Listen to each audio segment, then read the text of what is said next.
I'm doctor Sudheer Reddy, consultant orthopaedic surgeon at Anvik hospital. Last వీడియోలో ACL, PCL అంటే anterior cruciate ligament అంటే ఏంటి, PCL posterior cruciate ligament ఏంటి అనేది ఎక్స్ప్లెయిన్ చేసాం. ఇప్పుడు మీకు నీ జాయింట్ అంటే ఏంటి, అసలు మోకాలు అనేది ఈజీలీ మీకు అండర్స్టాండ్ అయ్యే విధానంలో ఒకటి చెప్తాను యాక్చువల్లీ ఈరోజు. ఇప్పుడు మనకి ఏంటంటే పైన ఒక బోన్, కింద 2 బోన్స్ ఉంటాయని చెప్పాను కదా. ముందర మనకి ఈ బోన్ని పటెల్లా అంటాం బేసికల్లీ. ఇది మనకు క్వాడ్రిసెప్స్ టెండన్ అనేది ఉంటుంది. ఇది ఇక్కడ అటాచ్ అయిన తర్వాత ఈ muscle, this is the muscle. ఇక్కడ మనకు ఉండేది మధ్యలో ACL, వెనకాల PCL. అలానే మన మోకాలికి, కాలికి ఇటు సైడ్ ఒక లిగమెంట్, ఇటు సైడ్ ఒక లిగమెంట్ కూడా ఉంటుంది. దీన్ని ఏమంటామంటే దీన్ని MCL అంటాం, అంటే మీడియల్ కొలాటరల్ లిగమెంట్స్ అంటాం. ఇటు సైడ్ ఉన్నదాన్ని LCL అంటాం, దీన్ని లాటరల్ కొలాటరల్ లిగమెంట్ అంటాం. మనకి దెబ్బ తగిలినప్పుడు సార్ ఓన్లీ ACL, PCL మాత్రమే కట్ అవుతుందా, లేకపోతే మిగతా టైర్స్ కూడా ఇంకేమైనా అవుతుంటాయా అనేది చాలామంది అడుగుతాను. మనకు మోకాల్లో డ్యామేజ్ అయినప్పుడు చాలామందికి అయ్యే కామన్ ఇంజరీస్ ACL, PCLతో పాటు ఈ MCL అనే లిగమెంట్ కూడా చాలామందిలో కామన్గా డ్యామేజ్ అవుతుంది.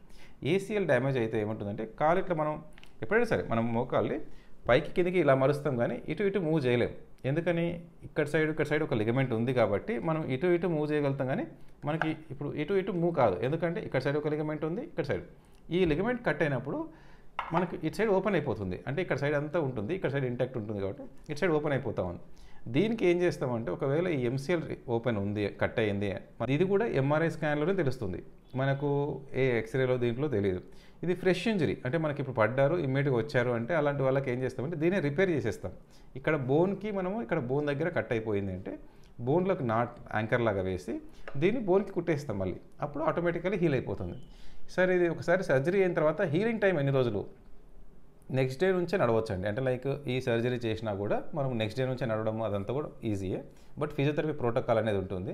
ఫిజియోథెరపీ చేసుకున్న తర్వాత చేసే కొద్దీ మనకు స్టెబిలిటీ అనేది వస్తూ ఉంటుంది. ఆ హీలింగ్ టైం వచ్చేసి నార్మల్గా any person healing time will be 3 to 4 months. That is the normal common healing time basically. But slowly over a period of time every 1 month progression వస్తూ ఉంటుంది. But slowly you will improve. Thank you.